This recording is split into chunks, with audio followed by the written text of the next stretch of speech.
Doctor, qué impresionante, estoy cansada, tengo vómitos, ¿puede ser síntomas de un aneurisma?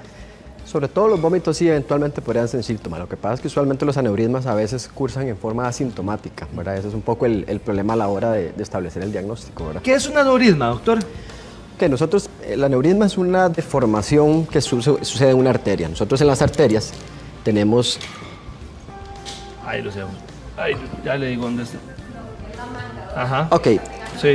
Las arterias realmente constan de capas, ¿verdad? Tenemos 3 grandes capas en donde podemos ubicar la capa externa, ok. Tenemos una capa interna, media, que se llama la íntima media, y tenemos una capa más pequeñita, ¿de acuerdo? Estamos hablando que este es el centro del vaso. Entonces, estas capas están compuestas de tejido, y sobre todo esta que es la del centro está compuesta de tejido muscular. A la par de esta de aquí tenemos una membrana elástica externa y una membrana elástica interna. Entonces, ¿qué pasa? En la medida que nosotros vamos a tener un defecto en alguna de estas capas, se nos forma un aneurisma. Y tal vez la manera más coloquial de explicarlo es, hace unos años cuando uno jugaba fútbol, en donde las bolas de fútbol tenían gajos, ¿sí? Cuando un gajo se reventaba, salía la bola, lo que estaba adentro, ya todo el mundo sabe cómo se le hablaba. Entonces, eso es básicamente lo que es un aneurisma, ¿verdad? Que realmente tiene muchas formas o muchas razones por las cuales aparece y muchas localizaciones también. ¿Hay condiciones que pueden favorecer a que esto pase, doctor? Correcto. Va a depender un poco de la edad. Ahora, con esto hay fenómenos inflamatorios, ¿qué quiere decir? Traumas, enfermedades inmunológicas, infecciones, pueden debilitar la pared del vaso. La misma aterosclerosis, ¿verdad? Eso es algo muy importante. La aterosclerosis es un proceso inflamatorio que debilita la pared del vaso. Tenemos también alteraciones ya propiamente del colágeno o de la formación del colágeno, en donde ya no tenemos estos factores que son adquiridos, sino que ya son algo hereditario, en donde también se puede deformar. Y el fumado aquí es fundamental. O sea, el fumado sí nos va a generar o nos aumenta mucho el riesgo de formación de aneurismas. Doctor, ¿de qué tamaño es ese abombamiento? Es variable, usualmente son pequeños, milímetros, 5 milímetros, 7 milímetros, 10 milímetros, ¿verdad? Normalmente podemos encontrar 2 tipos de aneurismas, y aquí tal vez me voy a devolver nada más para hacer la salvedad. Estos aneurismas, que son los aneurismas saculares, que tienen como forma de saquito, son los que usualmente se forman en las bifurcaciones. Entonces bifurcaciones son como o las divisiones de las arterias o donde hacen alguna vuelta, porque son zonas donde el flujo sanguíneo adquiere como más fuerza, ¿verdad? Estos son los saculares y estos son los que usualmente tienden a sangrar más.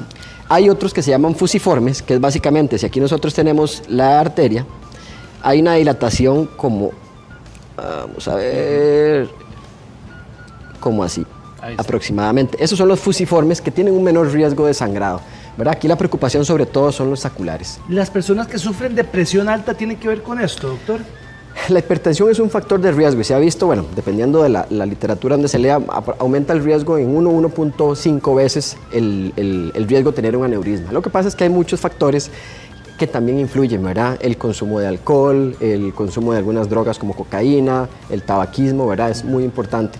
Eso quitando los que son ya de nacimiento, ¿verdad? ¿Esto se puede presentar desde el nacimiento o eso va pasando conforme los años, doctor?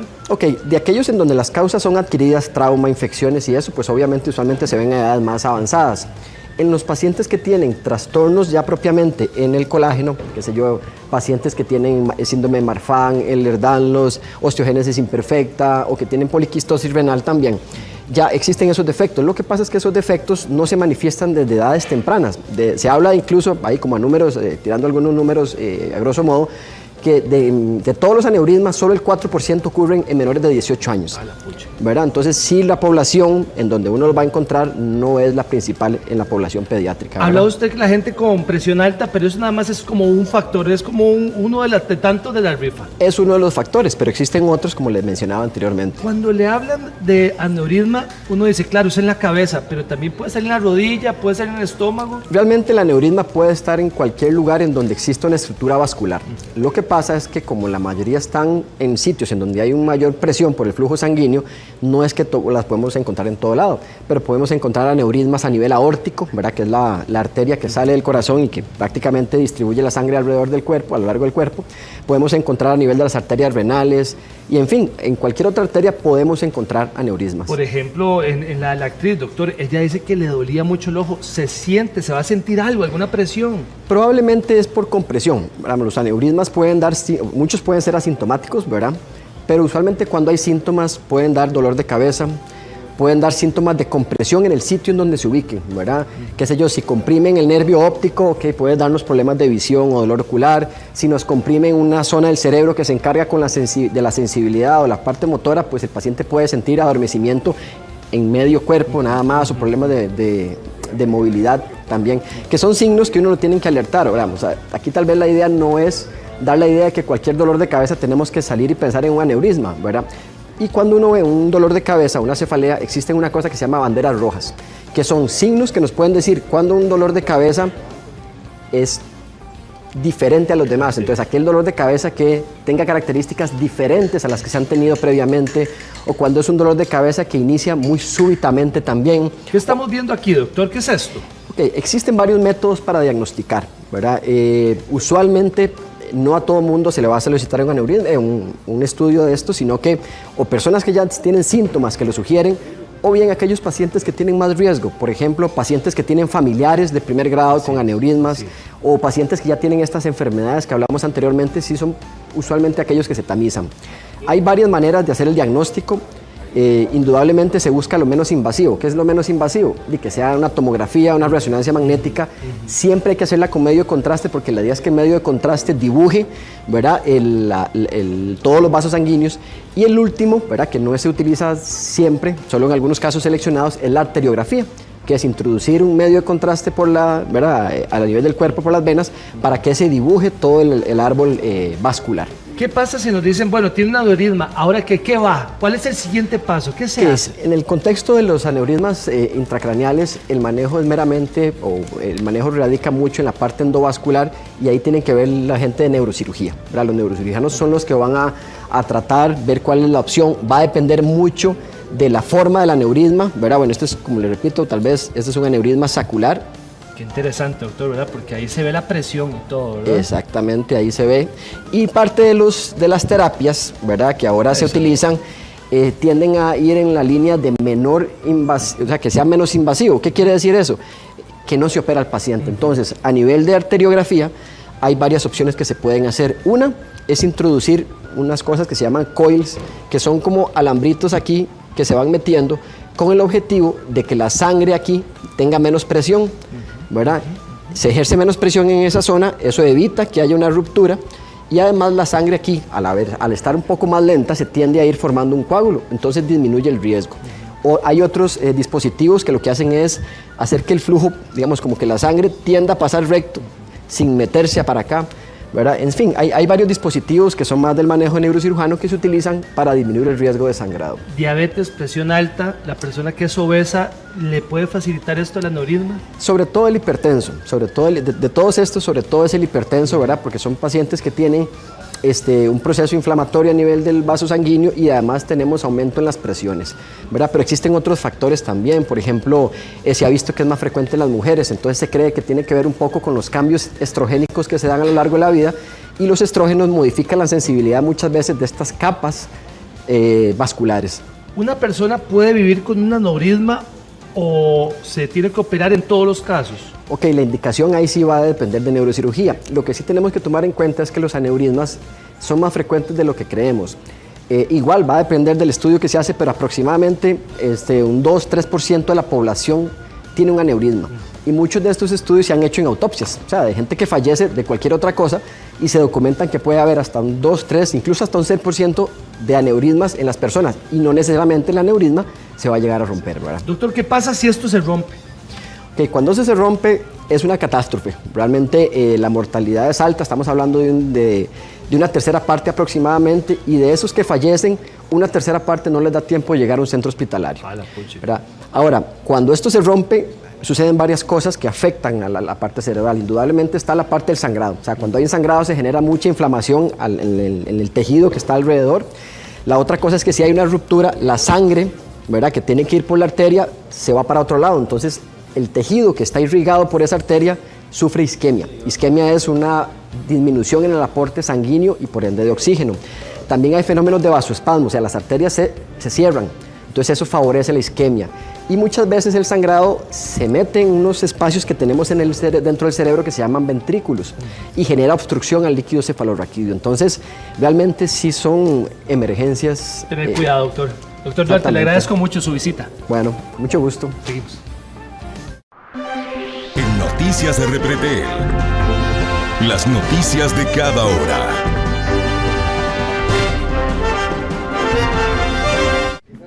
Estamos listas para las noticias de cada hora. Alejandra, bienvenida. Gracias, Mari. Muy buenos días para usted, también para los televidentes de Giros. Vamos a empezar con una prevención para todos los conductores que se dirigen hacia Limón, específicamente la ruta 32, así como lo vemos en estos momentos en las imágenes. Se está presentando un accidente de tránsito a la entrada de la comunidad de Boston en Matina. Esto, Mari, queda a unos 30 kilómetros de Limón Centro. El choque entre dos trailers mantiene uno de los carriles cerrados. De momento no hay personas heridas o trasladadas hasta el hospital y se desconoce el origen de este aparatoso accidente. Ya la policía de tránsito sí nos confirmó a Noticias Repretel hace unos 10 minutos que ya atienden esta emergencia que se presenta justamente a la entrada de la comunidad de Boston en Matina, como decíamos, a unos 30 kilómetros antes de llegar hacia el centro de Limón. Afortunadamente no hay víctimas que lamentar de este aparatoso percance, que aún se investigan cuáles fueron esas causas. Al menos no hay víctimas. Ale, ¿qué nos tienes en el plano internacional? Vamos de una vez a las imágenes que se generan en el ámbito internacional. Tienen ustedes estas fuertes imágenes porque es el momento exacto en el que suenan las sirenas en Tel Aviv, que es la segunda ciudad más grande de Israel, y miles de personas corren a refugiarse en sitios antibomba. Terroristas palestinos ubicados en Gaza lanzaron este miércoles, solo este miércoles, Mari, para que usted tenga una idea, 270 explosivos a distintas ciudades de Israel que provocaron 5 civiles heridos. De los 270 cohetes lanzados por la Hiyad Islámica Palestina, que es calificada por Israel como una organización terrorista palestina, 205 entraron en Israel, 62 fueron interceptados por la cúpula de hierro y 3 cayeron en zonas pobladas. Entonces se complica la situación entre israelíes y palestinos. Vamos a estar ampliando sobre esta y otras noticias a partir de las 11:55 minutos en la edición meridiana de Noticias. Y estaremos al pendiente. Muchas gracias. Gracias, Mari, con gusto. En Noticias de Repretel, las noticias de cada hora.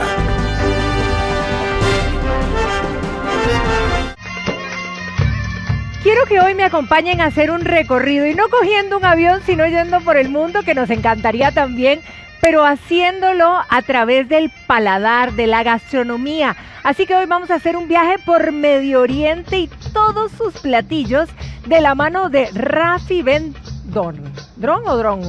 Dron. ¿Cómo está, Rafi? ¿Todo bien? Buenos días. Además, vean qué chef así más alto, ¿verdad? Eso me encanta. A ver, Rafi, contanos y enseñanos, ¿verdad? Un poquito como por qué lado del mundo podemos encontrar estas comidas. Buenos días. Bueno, empezamos... Bueno, sí, dale, es que estaba fallando el micrófono, pero dale, a ver. Empezamos a cocinar por Turquía. Ok. Siempre se empieza por el postre. ¿Cómo no? Lo Baklava. más dulce de la vida. Qué bueno, un Nuestros baklava. platos ejecutivos, shawarma de pollo. Tenemos... Espéreme y no se me vaya. Shawarma de pollo, ¿qué significa esto?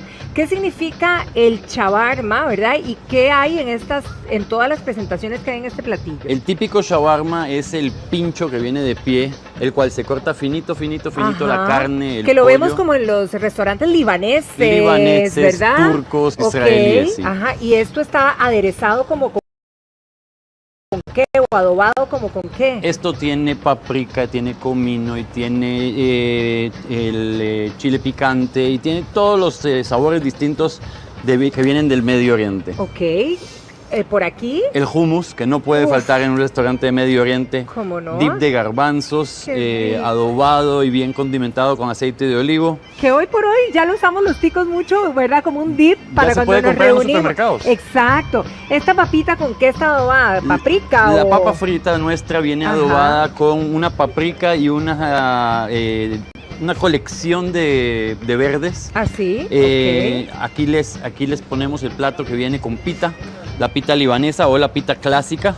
sea, la idea es, podríamos servir uno, Sí, Rafi, claro, con mucho gusto. para ver, para adentrarnos, a ver cuando nos toque ir y poder consumir cómo hacerlo correctamente. Correctamente lo que se hace es muy fácil. Ok. Le ponemos el poquito hummus. de hummus. Uy, qué bueno. Me imagino que te gusta el picante. Me encanta el picante. Entonces te vamos a poner un poquito de picante. Ok, ¿ese qué es? El bisbas es una fusión de chiles picantes con tomates deshidratados.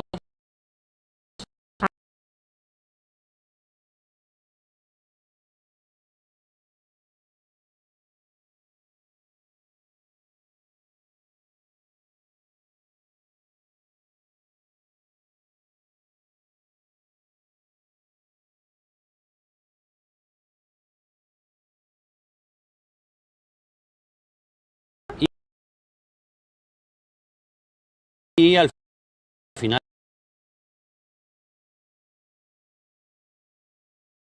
shawarma de pollo.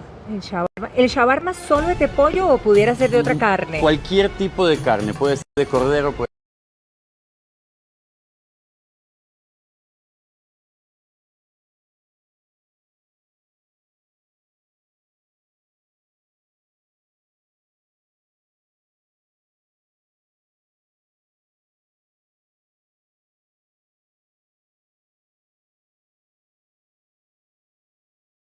dentro, Qué bueno. aceite de oliva, etcétera, etcétera. Ok, adobadita también para combinar con los...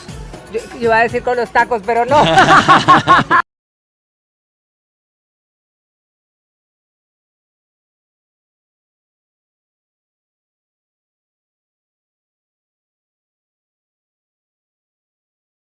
Vean qué delicia para armar lo que quisiéramos. Ok.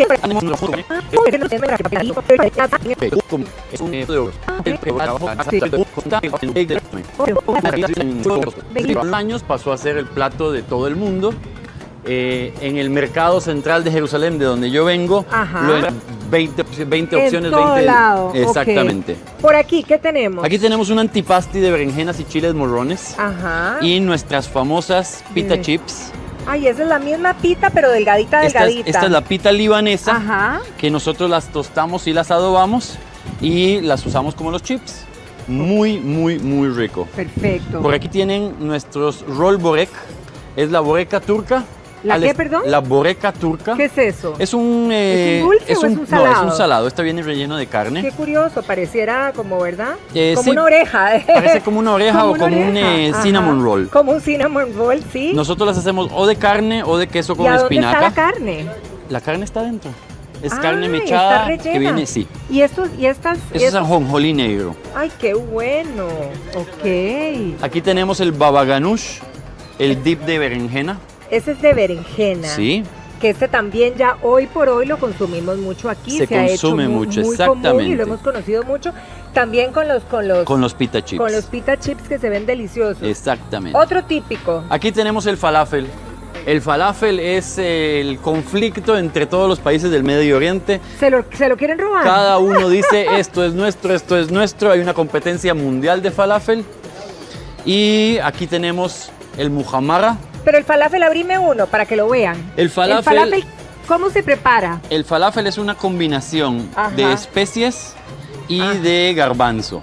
¿Qué tiene, perdón? Garbanzo. También es en base vegetariano totalmente. A puro garbanzo. Esto es pura proteína. Pura proteína. Esto Qué se fríe en aceite durante un ratito y al final de cuentas se come o solo o en pampita o con todos los dips de la casa. ¿Y este de por aquí? Muhammara.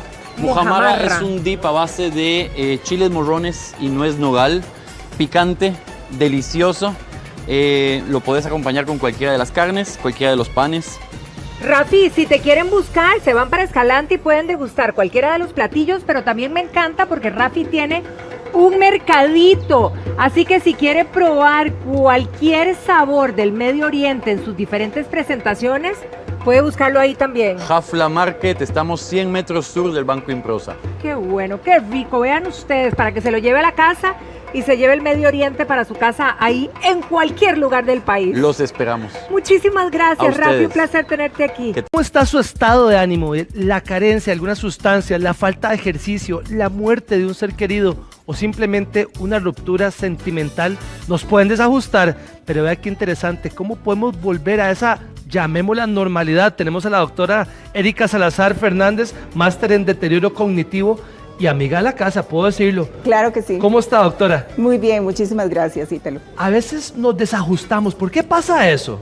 Bueno, mira, yo diría que hay dos mecanismos por los cuales se nos desajusta el estado de ánimo. Uno es, y vamos a usar la pantallita para explicarlo, sí, a través de las circunstancias sobre las cuales nos estamos desarrollando, es decir, el ambiente laboral, el ambiente familiar. Entonces, lo que es externo a nosotros afecta, y por dicha aquí pusieron este dibujito muy bonito de un cerebrito, porque esas condiciones afectan a este órgano que es el responsable de eso. Pero por otro lado, a veces existen desajustes en esa bioquímica o en ese funcionamiento del cerebro que también van a afectar y van a producir alteraciones del estado de ánimo. Entonces, aquí es importante tener en cuenta que hay una estructura en nuestro cuerpo que es el responsable de procesar la información y de dar una respuesta, es el cerebro. Es interesante porque si a uno le dicen, mire, es que estoy con dolor en el pecho, es opresivo, uno dice, ay, el corazón probablemente. Pero si hablamos del estado de ánimo, no necesariamente hacemos una correlación con una estructura anatómica de nuestro cuerpo. Y existe, entonces hay un órgano, hay moléculas, hay una serie de condiciones biológicas que determinan eso. Ahora, ¿por qué creo que es muy importante valorar el tema del estado de ánimo? Porque el estado de ánimo determina la motivación y determina la toma de decisiones que hacemos. No decidimos igual si estamos deprimidos o si estamos ansiosos. Entonces, mantener un equilibrio en nuestro estado de ánimo nos permite tomar decisiones más acertadas, nos asegura calidad de vida y sobre todo mantiene un equilibrio en la salud, porque este órgano manda a todos los otros. Si la cosa se desordena aquí, el resto también puede andar mal. La caja de fuses que dice uno, doctor, hay gente que se levanta de mal humor, conforme pasan las horas ya se va calmando un poco. Sí. ¿Es físico, es emocional, es químico? ¿Qué pasa ahí? Es todo eso que usted dice, ¿verdad? Todo cambio en el estado de ánimo obedece a un cambio químico que ocurre en nuestro interior, siempre. Ahora, es absolutamente normal que uno amanezca medio chichoso, por ejemplo, si no dormiste bien, ¿verdad? O si tuviste un mal sueño, la razón que sea, eso es normal. Lo que no es normal es que usted mantenga un estado de ánimo negativo, por llamarlo de alguna forma, que se mantiene a lo largo de los días, o que cambies, fluctúes muchísimo a lo largo de un día. Entonces usted pasa a estar enojado, a estar triste, a estar ansioso, a estar melancólico. Esos cambios en el estado de ánimo que se perpetúan a lo largo del tiempo son los que merecen la atención y requieren de un abordaje porque van a terminar generando consecuencias.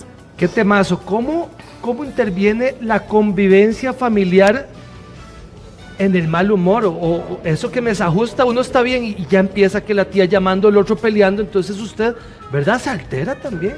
Bueno, el ambiente es determinante para el funcionamiento de los seres humanos. ¿Por qué? Porque toda esa información que se está generando en tu casa, en tu trabajo, en su círculo familiar, lo procesa este órgano y va a través de sus experiencias y demás a generar una respuesta química. Si ese ambiente en el que usted se desarrolla, sea familiar, sea laboral, es negativo, es tóxico, se ha visto que incluso las conexiones que tienen estas estructuras tan importantes que son los cerebros se empiezan a desajustar. Se disminuye ese fenómeno que se llama neuroplasticidad, que es la capacidad que tiene nuestro cerebro de hacer nuevas conexiones, mejorar aprendizaje, y empiezan a esconderse, por así decirlo. Entonces, la capacidad de memoria, de aprendizaje, de socialización se merma, pero además de eso se afecta el sistema inmunológico. Por eso es que hoy por hoy se habla de ambientes tóxicos en el trabajo, ¿verdad? Por ejemplo, porque a veces uno pasa muchísimo más tiempo en el trabajo que en la casa.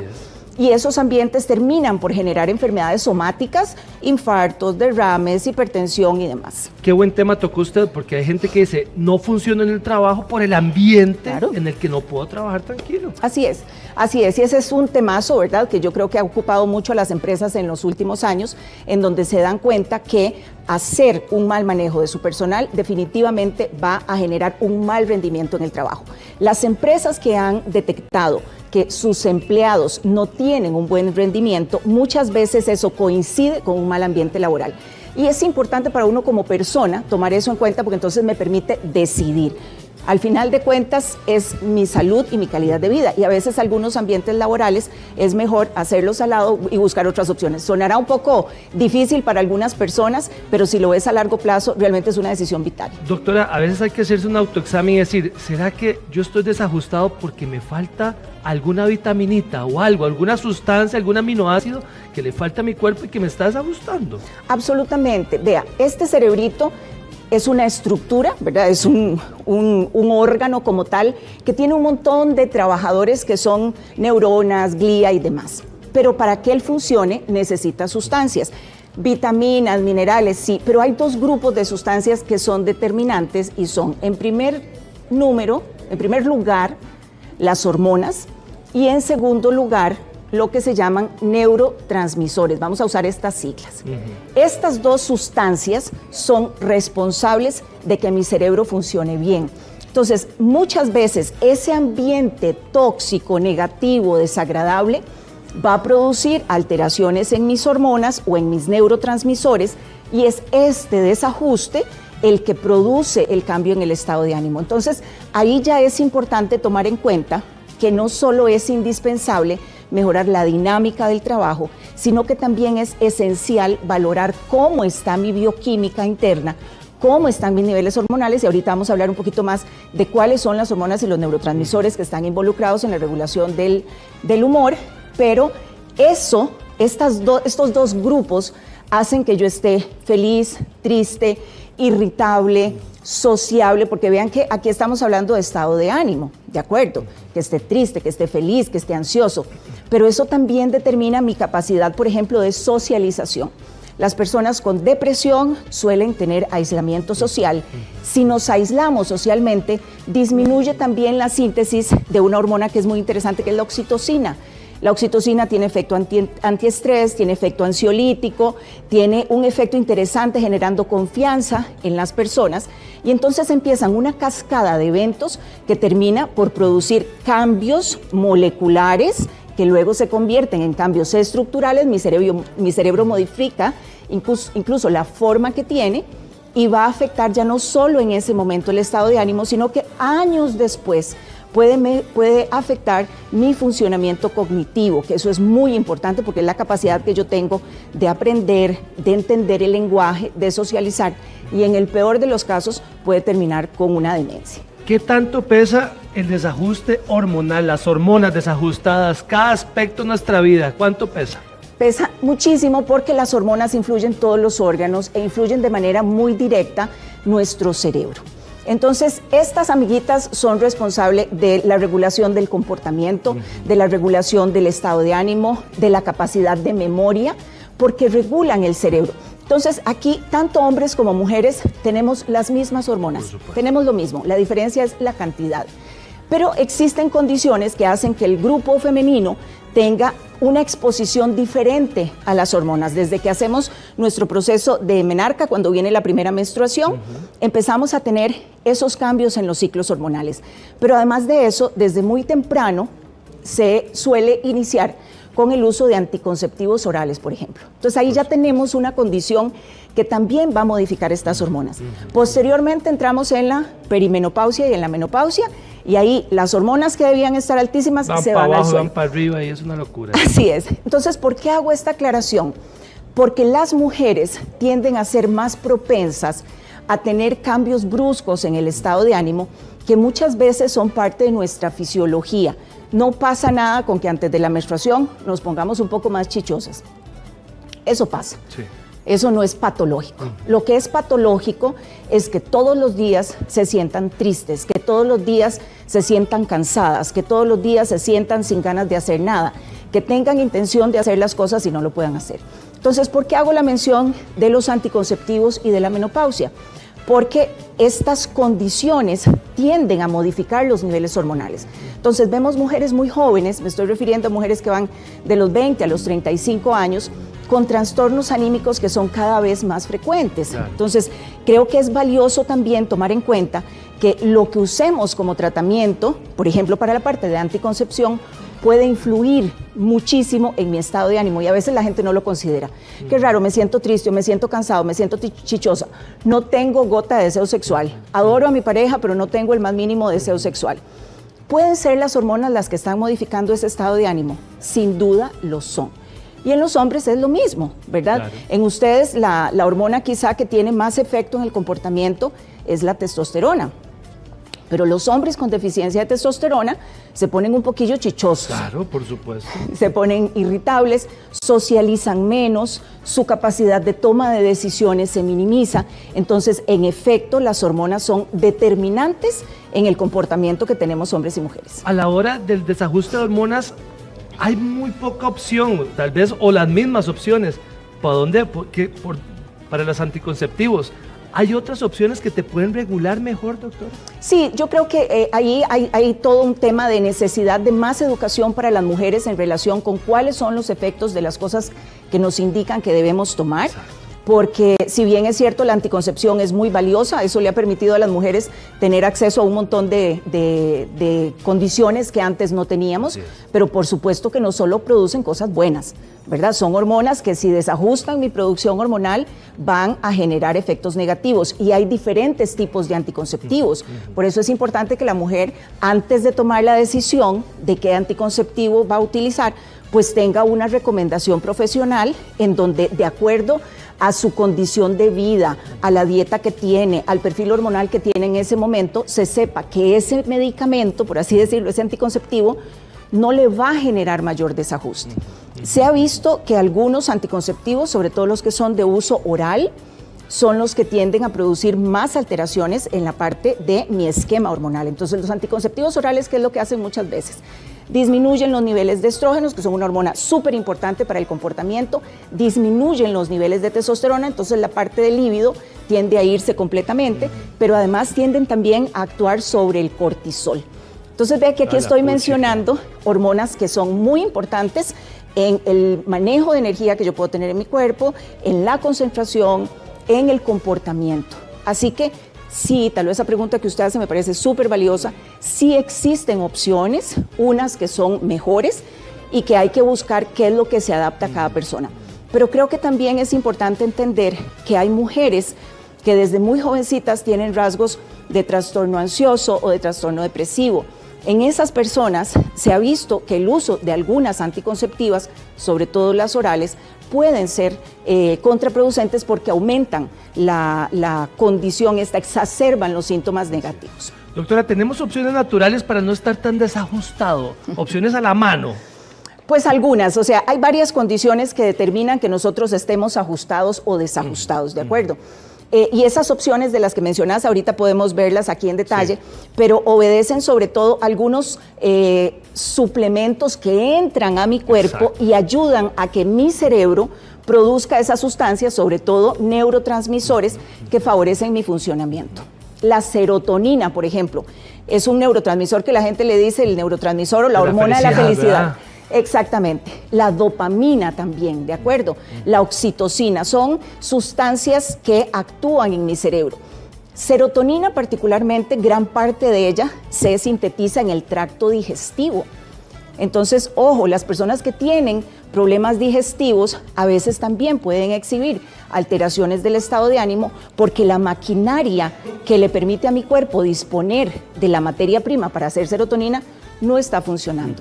Los alimentos, el huevo, las almendras, la leche, hay muchos alimentos que son ricos en triptófano y el triptófano es un elemento indispensable, es un aminoácido con el cual mi cerebrito hace serotonina. Entonces, si hablamos de opciones naturales, pues lo más natural debería ser la alimentación. Todo debería empezar por ahí, ¿verdad? Las dietas que son ricas en granos, que son ricas en verduras, que son ricas en fibras, favorecen mucho tomar esos nutrientes. Pero si queremos utilizar algo adicional, pues hay triptófano, por ejemplo, que se vende como suplemento en las farmacias y en las macrobióticas, también tirosina, que la tirosina también es un aminoácido, y a partir de ese mi cerebro hace dopamina. La dopamina es una hormona, un neurotransmisor muy interesante, porque es el que nos permite experimentar placer, el que nos permite sorprendernos. Cuando hay deficiencias de dopamina, la gente tiende a perder el interés por las cosas. Me dejan de hacer gracia las cosas, ¿verdad? Uno dice que es raro, pero mira, antes me encantaba ir a mejenguear los domingos. Y ya es lo normal. Ya no me interesa. O me encantaba salir con mi familia y comerme tal cosa. Ir al cine, a ver una película. Ya no. Y así como se deteriora ese asombro y ese placer por las cosas, también se puede deteriorar nuestra capacidad de prestar atención, porque ella interviene en eso. Y si no presto atención, no memorizo. Entonces es un círculo ahí vicioso muy interesante. Interesante todo lo que nos habló. Estamos hablando con la doctora Erika Salazar, máster en deterioro cognitivo. Le agradezco mucho su visita. Gracias a vos. Pero lo cierto es que no hemos abordado de lleno cómo proceder como hijos, como nietos, como hermanos, a recoger esa herencia, cómo se reclama, cómo se procede. Hoy está con nosotros el doctor Germán Mora precisamente para darnos toda la información, ¿verdad?, de cómo hacerlo. Muy buenos días, bienvenido. Hola, un placer, qué gusto, un gran gusto verte y muchísimas gracias por la invitación. No, gracias a usted, cuéntenos, ¿cómo se cobra un testamento? Así, literal. Si soy Literal. parte de alguno, ¿qué hago? Bueno, la cosa es más o menos así. Tal vez se acuerdan que yo había dicho que esto era un proceso de liquidación. Y es muy fácil, no es nada técnico. Liquidar es ver qué tenemos, pagar las deudas y repartir lo que sobra. Eso es una sucesión. La sucesión es ese procedimiento donde se ve eso. Esta sucesión puede ser cuando hay testamento o sin él. Si no hay testamento, la ley dice cómo se reparte. ¿Ok? Y el procedimiento es el procedimiento para repartir. Primero pagamos las deudas. Las deudas en Costa Rica no se heredan, pero el causante, el señor que se murió, o la señora que se murió, puede ser que tuviera algunas deudas y hay que cancelarlas. ¿Ok? No es que se puedan quedar ahí y repartir lo que dejó en efectivo, digamos. No, se hace ante un juez, ante un notario, y los dos debemos o tenemos la función de fiscalizar eso. ¿Qué es fiscalizar? Es precisamente verificar y ver que se estén repartiendo, que se estén pagando las cosas como corresponde. Claro. Dentro de eso, si es dinero, resulta muy fácil, porque es solo una operación matemática. Si en la herencia dice, bueno, vamos a ver, tenemos 3 herederos y 2 legatarios, significa que el dinero que hay se reparte entre los herederos, porque los legatarios... ¿Qué es legatario? Legatarios, era rarísimo, ¿verdad? Sí. Legatario es aquel, digamos, heredero, que se le asigna un bien particular. A los 3 hijos se les deja tanto herederos universales de lo que hay, el dinero se reparte. El legatario es de la 3ª a la 4ª hija y lo que se le deja es una casa. ¿Por qué? Porque así lo decidió el causante en un testamento. ¿Ok? Tiene que haber testamento. Si no hay testamento, la ley dice cómo se reparte y esa repartición sería de acuerdo a los órdenes. ¿Qué es el primer orden? Papá, mamá, hijos y esposa. Ese es el primer orden. ¿Ok? Papá, mamá. Hijos y esposa. Papá, mamá del causante, el que causa la sucesión es el que se muere. Ajá. Digamos que tenga los papás vivos, puede ser. Entonces, esos son herederos de primer orden, los hijos y la esposa. Y recordemos también que la esposa puede ser heredera y puede tener bienes gananciales. Y los bienes gananciales son aquellos que se adquirieron dentro del matrimonio, precisamente. Ahora, si digamos, en esa herencia, habiendo herencia, ¿verdad?, en esa herencia uno de los hijos queda por fuera. El señor o la señora decidió no dejarle nada. ¿Puede reclamar? Eventualmente sí, puede reclamar y con frecuencia lo hacen. Recordemos que las herencias han tenido conflictos universales, desde términos bíblicos. Hubo una guerra en Europa que se llamaba la Guerra de la Sucesión del Trono de España. Ha sido uno de los tramas más legendarios de la humanidad. Le decía yo ahora que había un argentino que decía, si tu papá dejó una herencia fue que no hizo bien los números. Deberíamos gastarlo todo en vida, ¿verdad? Porque no en balde dejan conflictos, pero igual va a ser la tendencia humana a querer decir, los dejé acompañados, los dejé abastecidos, etc. Perfectamente puede haber un testamento en que excluya a uno de los herederos, ¿ok? Sin embargo, nosotros como notarios, si lo hacemos en la sede notarial, que es lo ideal por hacerlo tan rápido, o si nosotros, por otro lado, lo hacemos ante un juez, tanto el juez como el notario tienen que buscar ese heredero de primer orden para que diga si tiene algo que ver o no tiene nada que ver. Una persona probablemente diría, bueno, no, mi papá me dejó en vida una casa y por eso me excluyó del testamento, no tengo ningún problema. Ese es el menor de los casos. La mayoría de los casos es golpear la mesa, por lo menos los que me llegan a mí. Sí, o sea, pero digamos, si el señor que fallece decidió no dejarle nada porque a lo mejor tuvo algún inconveniente, qué sé yo, pueden haber 1000 motivos, pero contundente no quería dejarle nada, puede reclamar, es decir. Podría reclamar eventualmente si considera, en este caso, que el testamento tiene algún vicio, es inválido, una cosa así, lo hizo en un momento, o el testamento hasta puede ser falso, pero bueno, yo creo que lo lógico debería ser, fue la decisión de él. Un aspecto emocional, espiritual, debería ser que tengamos claro que realmente los bienes de la sucesión son del causante y él los dispone como quiera. Claro. Nosotros siempre creemos que ese dinero, esos bienes son nuestros, no son de ellos. Yo pienso, sí, en verdad, cuando uno ha visto situaciones que los hijos Claro. hablan como si la plata fuera de ellos, y la plata es del señor o de la señora. Y hay en todo unos que son, caso. como dicen, canchoncísimos, ¿verdad? Ay, que pero asumen, y siempre en una familia habrá uno, en términos psicológicos se llama el hijo líder, pero no, son a veces muy canchones. Ahora, El ¿qué piraña. pasa si definitivamente de ahí falleció y no dejó nada por escrito? Que eso suele pasar también. Mucho. La ley determina cómo son los herederos. Y como te decía, ese Código Civil nos dice el primer orden. ¿Quiénes son los primeros? Papá y mamá, si están vivos. Sí. ¿Con un Esposa, si porcentaje tienen. o qué? Depende de la cantidad, porque se puede ser que se dividan en partes iguales. Ah, ok. La esposa tiene una condición particular, y si te das cuenta siempre digo la esposa sobreviviente, que muy bien fue el causante. Hoy por hoy los hombres mueren antes que las mujeres. Hace 100 años las mujeres Sí, por morían eso antes que los siempre hombres. se ha referido al hombre que fallece, Sí, al sí, modelo ¿verdad? como el hombre. Hay pocos, se dice cónyuge superstite, el Ajá. cónyuge que sobrevivió Es cierto. a la causante, ¿verdad? Son pocos en realidad. ¿Cómo sufrimos? ¿Verdad? Da cuenta de eso. Qué bárbaro. Ahora, cuénteme una cosa. Ok, digamos que la ley decide cómo se reparte, pero uno tiene que ir a buscar a la ley para que se haga el debido proceso, o eso simplemente se hace, o sea, tengo que ir a algún lado y decirles, hey, mi papá murió, no dejó testamento, ¿cómo procedemos? Perfecto, muy buena pregunta, excelente. Ok, lo segundo es que si hay un proceso abierto, yo me apersono. Digo, yo soy fulano de tal, soy heredero de primer orden o soy heredero testamentario, aquí estoy. No se reparten nada sin mí. O sea, como cuando hablas de Cartago, herencia, eso no se reparten nada sin mí, ¿ok? Lo segundo es que puedo ser, si soy heredero de primer orden o testamentario, yo puedo solicitarle al notario, al juez, que haga la apertura. La apertura del proceso es como que lo inicie, como que lo comencemos. Sede judicial o sede notarial. La diferencia con la sede notarial es que es muy rápida. En algunas razones podríamos pensar que es hasta menos costosa. Pero lo que ocurre muchas veces es que tiene que haber, o en todos los casos, que estén de acuerdo todos los herederos para ir a la sede notarial, o que no haya menores o que no haya hijos inhábiles. Eso es lo que debería ocurrir. O sea, no entendí esa parte. Juega de nuevo. Otra vez. Otra vez. Vamos donde un notario a hacer algo muy, muy parecido a lo que haría un juez. Ajá. Se llama proceso sucesorio. Popularmente es conocido como mortual. Casi todo el mundo la mortual. Todo el mundo ha escuchado ese término. Sí, claro que sí. Ok. Se puede en la sede notarial, es lo ideal ir donde un notario, claro, pero todas las partes tienen que estar de acuerdo. Si hay una parte que no está de acuerdo, no podemos ir Y si hay donde una un parte que notario. no está de acuerdo, entonces tendría que ser con el juez. Exactamente. Ok, esas son como las dos alternativas. Esas son, exactamente. Ahora, si la persona tenía impuestos, gravámenes, todo ese tipo de cosas, al fallecer, perdemos, o incluso, las deudas, usted decía que teníamos que hacerle frente antes de repartir nada. Ok, las deudas podemos verlas en términos generales como dos tipos. Ajá. Las deudas que se tienen sobre un carro, sobre una casa, que se llaman prenda e hipoteca. Quien responde es el bien, ¿ok? Sí. Y le decimos nosotros que son privilegiados esos créditos porque son relativamente fáciles de cobrar. En derecho en Costa Rica no hay nada fácil, ¿verdad? Pero esa es un poco la idea.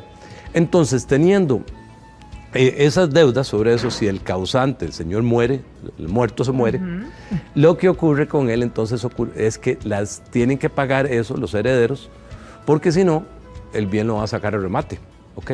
Hay otro tipo de deudas que no son privilegiadas, son como digámoslo así comunes, y ya no se va a un juicio cobratorio, un monitorio cobratorio, sino lo que se va es que con esas segundas, por ejemplo, qué sé yo, tenemos una tarjeta de crédito y está siendo avalada por una letra de cambio. Una letra de cambio es un documento que uno firma que consta una obligación. Claro.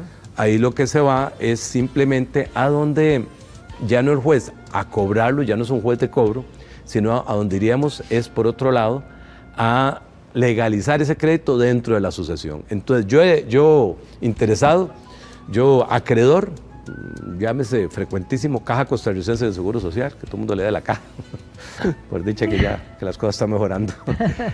Yo voy ante esa sucesión y solicito que me legalice mi crédito, o sea, que me lo reconozcan. Solicito que ese crédito sea legalizado, sea reconocido, y cuando van a repartir las cosas, me tienen que pagar a mí. O sea, pero hay que estar pilas, porque uno, si no Hay se que da estar cuenta, pilas. ¿verdad? Repartieron antes y ya Hay que estar pilas, eso no de ahí, no así, hay que agarrar. así es como es. Por cierto, en la experiencia que usted tiene, ¿verdad? ¿Cuáles son los casos o las causas que más generan esa discordia entre los herederos? Precisamente el que dijiste es un poco lamentable, pero es así. Precisamente es el heredero que no fue incluido y quiere anular el testamento porque precisamente no fue incluido. Yo a veces pienso que eso es como un poco, no sé, me parece un poco desleal, porque si no fuiste incluido fue por alguna razón, o ya te habían dado, o sos una persona, a veces más que tener alguna rencilla con un hijo, hay hijos que son muy desordenados. Entonces, el señor, otra vez lo vamos a matar al hombre, a la hora de hacer el testamento, sobreviene que indica que al pensar que esta persona no va a ser muy ordenada, mejor no le doy tal propiedad. Por ejemplo, qué sé yo, en algún caso conocí que se dejó la casa emblema, una familia muy poderosa, tenía una casa muy linda, preciosa y todo, se la dejaron a un tipo que no le duró ni 2 años porque la hipotecó en un préstamo, era desordenado, y la casa club, la casa de la familia, se fue en eso. Híjole. Entonces hay personas que dicen, no, es que tengo un hijo que es muy desordenado, y entonces ocurre que no debería yo darle una herencia, sino que los hermanos velen por él, o una pensión, o una cosa de esa naturaleza. Bien, bueno, siempre esto va a ser una telaraña, Sí, ¿verdad? Pero ¿Cómo nos ha costado, verdad? ¿Cómo nos ha costado? Pero bueno, lo cierto es Poco que a cada poco día vamos. aprendemos más. Doctor, muchísimas Para mí es un gracias. placer, un gran